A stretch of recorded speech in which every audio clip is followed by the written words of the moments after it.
ప్రియమైన వారలారా, ఎలా ఉన్నారు? బాగున్నారా?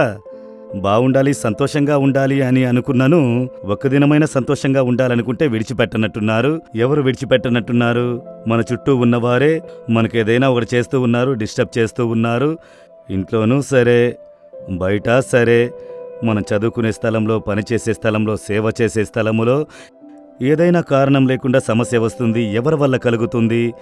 కొన్నిసార్లు మనకు తెలిసిన వారు, అలవాటు ఉన్నవారు, మేలు పొందుకున్నవారే ఇలా చేయుచున్నారు. అది మనల్ని చాలా బాధించుచున్నది అని, కొందరి మీద కోపంగా ఉన్నది, రగిలిపోవాల్సి వస్తుంది. వారిని ఏదైనా చెయ్యాలి అని అనిపిస్తుంది కదా. అదే జీవితము.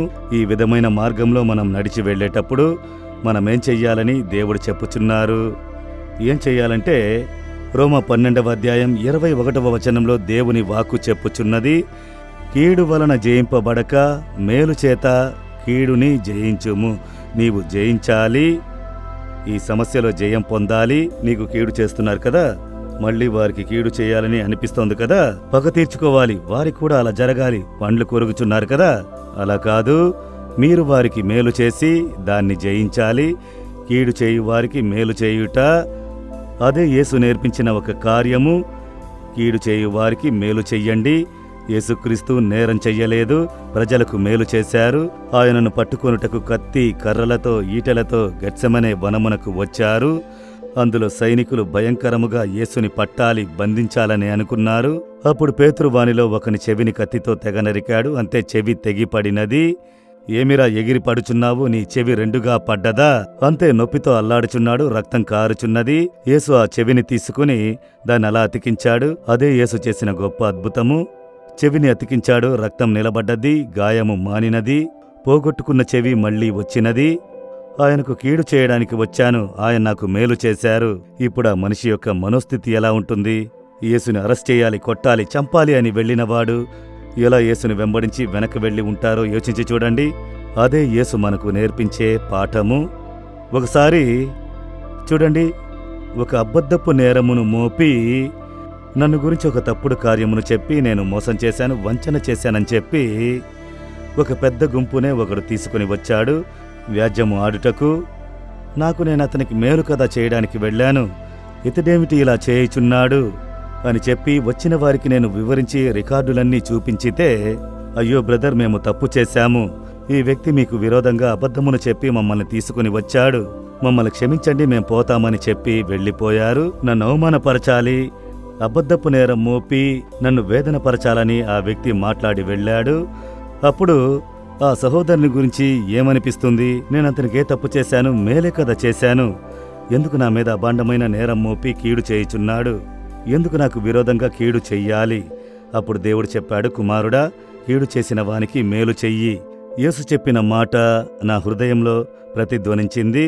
నేను ప్రార్థించుట ప్రారంభించాను. ఆ సహోదరుని నేను మనస్ఫూర్తిగా క్షమిస్తున్నాను దేవా, మీరతన్ని క్షమించండి, నేనతనికి మేలు చేయుటకు నాకొక అవకాశం అనుగ్రహించుడి అని ప్రార్థించాను. నాకు కీడు చేశాడు, నేను వానికి మేలు చేయుటకు చూశాను. మీరు చెప్పిన వాక్యం ప్రకారం నాకొక అవకాశం కల్పించండి అని ప్రార్థించాను. కొంతకాలం జరిగింది. అతడన్నిటినీ కోల్పోయి అన్నం కూడా లేకుండా కష్టపడుచున్నాడు అని నేను విన్నప్పుడు ఒక స్నేహితుని ద్వారా అతన్ని రమ్మని చెప్పాను. అతన్ని రప్పించి అతనికి కావలసిన సాయం చేశాను. కలత చెందకండి, మీకు మంచి వరుమానం కలిగేంత వరకు నేను సహాయం చేసేదను. ఎందుకంటే వారి కుటుంబంలో అన్నమునకు మార్గం లేదు కనుక దేవుడు అతన్ని దండించాడు, నా కొరకు యుద్ధం చేశాడు అని నేను సంతోషపడలేదు. అతనికి సాయం చేసే అవకాశమును ప్రభువు నాకు ఇచ్చారు. నేను అతన్ని ప్రేమించి ప్రార్థించి అతనికి సహాయం చేశాను. మీకు వరుమానం దొరికేంత వరకు నేను హెల్ప్ చేస్తాను, మీరు భయపడకండి అని చెప్పి ఆయనకు సాయం చేయుటకు దేవుడు కృపనిచ్చాడు. అది ఎంత గొప్ప సంతోషమో తెలుసా? అదే విజయము, అదే సాతానుని జయించే జయము. దేవుడు చెప్పారు, మీరు కీడు వలన జయింపక కీడుని మేలుతో జయించండి, మేలు చేసి జయించండి. మీకెవరు కీడు చేయుచున్నారు? ఇంట్లోనే ఉంటారు, మిమ్మల్ని చూస్తూ ఉంటారు. బయట ఇంట్లో ఉండి మీ నెమ్మదిని చెడగొడతారు. మీరు ఉద్యోగం చేసే స్థలం, సేవ చేసే స్థలం, నివసించే స్థలము, అన్ని స్థలాల్లో ఉంటారు. మీకు కీడు చేసే ప్రజలకు, దేవా నేను వారికి మేలు చెయ్యాలి, నాకు ఒక అవకాశం ఏర్పరిచి ఇవ్వండి అని అడగండి. ప్రభువే ఏర్పరిచి ఇచ్చును. వారిని నిజంగా ప్రేమించి మేలు చేయుడి. అందులో ఉన్న సంతోషం ఉన్నది చూడండి, అది ఎంత గొప్ప ఆనందమో తెలుసా? అదొక గొప్ప సంతోషం అండి. ఇప్పుడు చెప్పండి, దేవా, నాకు కీడు చేయు వారిని మనస్ఫూర్తిగా నేను క్షమించుచున్నాను. నేను వారికి మేలు చెయ్యాలి, వారికి సాయం చెయ్యాలి, నేను వారిని సంతోషపరచాలి. నాకు కృపను అనుగ్రహించుడి. నేను కీడు వల్ల జయింపక కీడుని మేలు చేసి జయించాలి అని నేర్పించితిరి. అది వెంబడించుటకు నాకు సాయం చెయ్యండి. ఈ దినమే నేను దాన్ని చెయ్యాలి. నాకు సాయం చెయ్యుడి. యేసు నామములో amen, amen. Jesus Redeems Telugu YouTube ఛానల్ను సబ్స్క్రైబ్ చేయండి. సబ్స్క్రైబ్ బటన్ను క్లిక్ చేయండి మరియు బెల్ బటన్ను నొక్కండి. ప్రతిరోజు కార్యక్రమ సమాచారం పొందండి.